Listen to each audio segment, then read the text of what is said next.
मध्य प्रदेश में बोर्ड परीक्षा का आगाज हो चुका है। जहां कक्षा 12वीं की 10 फरवरी से परीक्षाएं शुरू होगी, तो वहीं कक्षा 10वीं की 14 फरवरी से परीक्षाएं शुरू होगी। इसी बीच सांदीपनि स्कूल धूलकोट में शिक्षकों ने छात्र छात्राओं से बोर्ड परीक्षा को लेकर खास चर्चा की, जिसमें उन्होंने विद्यार्थियों को बोर्ड परीक्षा तनाव को दूर रखकर पढ़ाई करने, परीक्षा में प्रश्न पत्र हल करने जैसे विषयों पर जानकारियां दी। इसी को लेकर हमारे संवाददाता ने स्कूल के प्रभारी विनोद कुमार और शिक्षक शीतल कुमार दांगी से चर्चा की। नमस्कार साथियों, आज हम सांदीपनि विद्यालय रिपोर्ट में आए हैं। बोर्ड परीक्षा का आगाज 10 फरवरी से शुरू होगा और 7 मार्च को समापन होगा। तो आइए हम आज महाविद्यालय के प्राचार्य से चर्चा करना चाहेंगे कि किस प्रकार से स्कूल में छात्र छात्राओं की तैयारी है परीक्षा को लेकर। तो आइए आज हम मौजूद है सांदीपनि विद्यालय में। हमारे साथ है शीतल दांगी सर। सर, आपका पहले तो स्वागत है। और दूसरी बात है कि 10वीं और 12वीं की जो एग्जाम 10 फरवरी से स्टार्ट हो रही है, छात्र छात्राओं में जो वहम रहता है, जो डिप्रेशन रहता है, उसके लिए छात्र छात्राओं को क्या करना चाहिए और उस डिप्रेशन से उभरने के लिए क्या करना पड़ेगा, इसके बारे में आप बताइए। पहले तो सबसे पहले साधना न्यूज़ को धन्यवाद कि इन्होंने यह मुहिम चालू करी कि बच्चों को डिप्रेशन से कैसे दूर करे। उसके लिए मुझे चयनित किया, धन्यवाद उसके लिए साधना न्यूज़ को। चूंकि परीक्षा 10 फरवरी से प्रारंभ हो रही है 10वीं और 12वीं की, और अधिकांश बच्चे साल भर पढ़ाई के स्थान पर रात भर जाकर पढ़ाई करते हैं।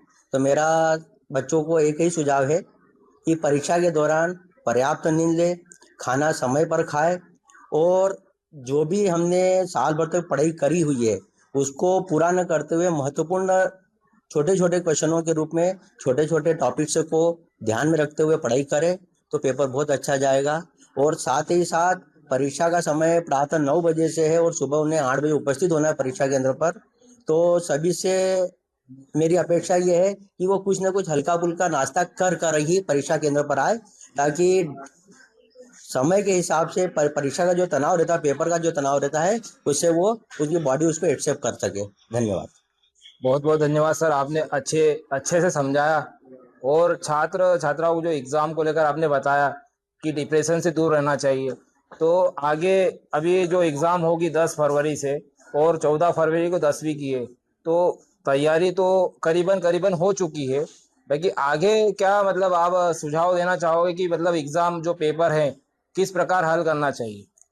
पेपर को हल करने के लिए सबसे पहले तो हम लोग जो पेपर को पूरी तरीके से पढ़े, हमें 10 मिनट का समय मिल रहा है पेपर को अध्ययन करने के लिए। जब तक पूरा पेपर हम पढ़े नहीं तब तक उसको हल करने की कोशिश न करें।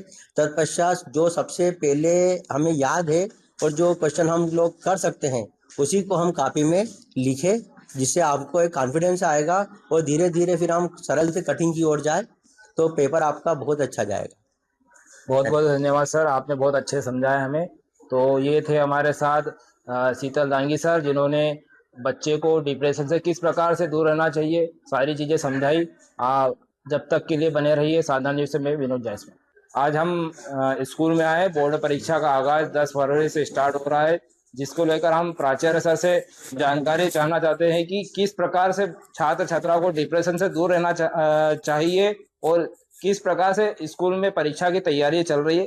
आइए हम प्राचार्य श्री विनोद कुमार सावले सर से जानकारी चाहना चाहते हैं कि सर, पहले तो आपको शानदार टीम की ओर से बहुत बहुत बधाई। 10 फरवरी को एग्जाम शुरू होने वाली है 12वीं परीक्षा बोर्ड की, किस प्रकार से तैयारी है? एक प्राचार्य के तौर पर मेरा ये मानना है कि हमने शिक्षकों को निर्देश ये दिए हैं कि तनाव मुक्त परीक्षा हो संपन्न। इसके लिए बच्चों को अध्यापन के साथ साथ संवाद भी उनसे करें, जिससे उनका तनाव कम हो। और सर, एक कमरे में 40 विद्यार्थी बैठेंगे, 2 पर्यवेक्षक रहेंगे, और 10वीं में 292 विद्यार्थी हैं और 12वीं में 245 छात्र छात्राएं हैं। सर, कई बार छात्र छात्राएं घबरा जाती हैं कि यार एग्जाम आ गई, लिखने में बेहोश हो जाते हैं, तो इस विषय में आपका क्या कहना है सर? हमारे शिक्षकों ने बच्चों को समझाइश ये दी है कि जो जो परीक्षा में सामग्री लेके आना है, जैसे एडमिट कार्ड हुआ, पेन पेंसिल रबर शार्पनर, ये सब साथ में लेके आना है।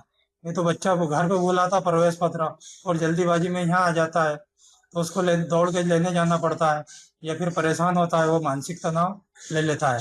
जिससे उसका प्रश्न पत्र हल नहीं कर पाता हो। सर तनाव से दूर होने के लिए क्या करना पड़ेगा सर? तनाव से बच्चों को हमने यह निर्देश दिए हैं कि प्रतिदिन समय विभाग चक्र बनाकर अध्ययन करें और वो रात भर जागरण नहीं करें और नियमित उनका अध्ययन करें, जैसे कोर्स के अनुसार ज्यादा नहीं पढ़ना है उनको।